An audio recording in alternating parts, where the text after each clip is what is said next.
ذرا میں اور آپ غور تو کریں، صبح سے لے کر شام تک اور شام سے لے کر صبح تک کس مقصد کے لیے زندگی گزار رہے ہیں؟ ہم یہ نہیں کہتے کہ دنیا کے لیے کاروبار نہ کرو، کمائی نہ کرو، لیکن جہاں جتنا رہنا ہے وہاں اتنا ٹھکانہ بناؤ۔ 10 دن کے لیے سفر پہ جاتے ہو، بیرون ملک جاتے ہو، وطن میں کہیں چلے جاتے ہو، تو وہاں 10 دن رہنا ہو تو وہاں آپ کوئی کوٹھی تو نہیں خریدتے، وہاں تو ایک ہوٹل کا کمرہ کرائے پہ لیتے ہیں۔ میاں یہاں ایک کوٹھی خرید لو نا، کہتے نہیں بس میں نے 10 دن تو رہنا، تو جہاں 10 دن رہیں وہاں مکان کرائے پہ لیا جاتا ہے۔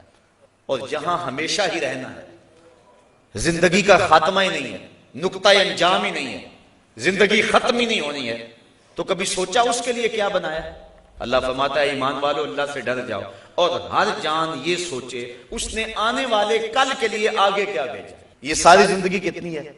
50 سال کی، 60 سال کی، 100 سال کی لگا لیں، لیکن حشر کا ایک دن 50,000 سال کا ہوگا۔ 50 سال کا نہیں، 100 سال کا بھی نہیں، 50,000 سال کا ایک دن ہوگا، پہلا دن، اور اس کے بعد پھر موت کو مینڈے کی شکل میں لا کے ذبح کر دیا جائے گا۔ موت کو بھی موت آ گئی، اب ایسی زندگی جو کبھی ختم نہیں ہوگی، اس زندگی کو برباد کر لیں اور اس زندگی کو سنوار لیں، اس سے بڑی نادانی اور کیا ہو سکتی ہے؟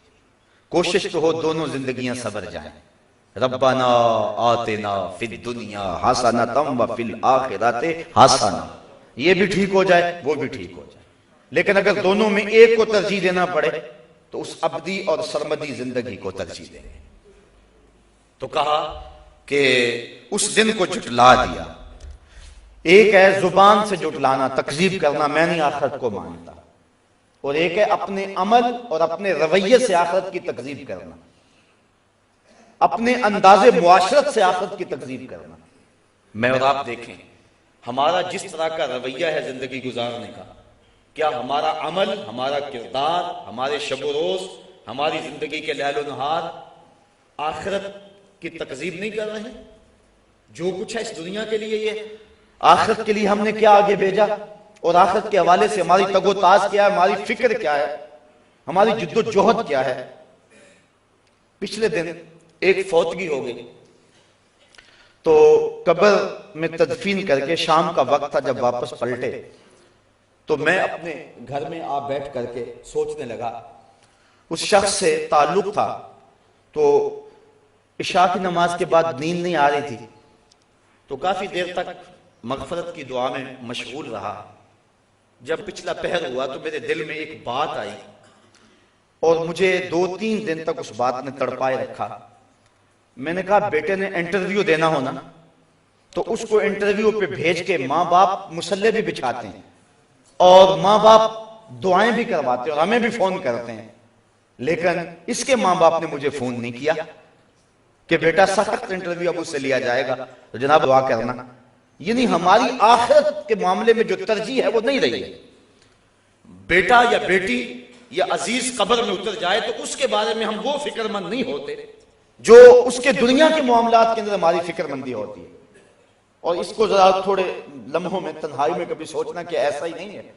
تو ماں باپ کو جہاں اولاد کے اچھے مستقبل کی فکر ہوتی ہے، اس کا مستقبل ٹھیک ہو جائے، اور مستقبل سے مراد اس کی دنیا کی زندگی کے آخری ایام، کبھی اس کا مستقبل، آخرت کا مستقبل بھی سوچنا چاہیے۔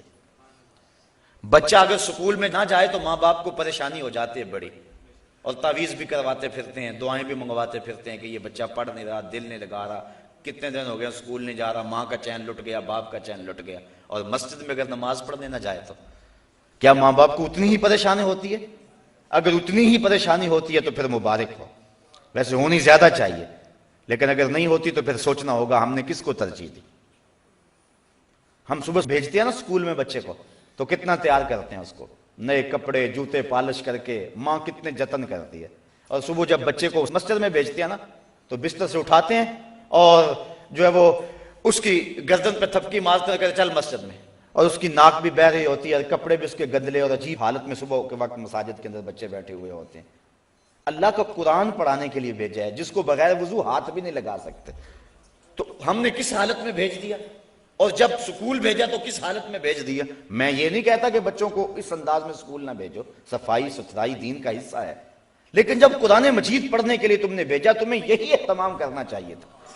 وما قدر اللہ حق قدرہ، اللہ فرماتا لوگوں نے اللہ کی قدر کا جو حق تھا وہ ادا ہی نہیں کیا ہے۔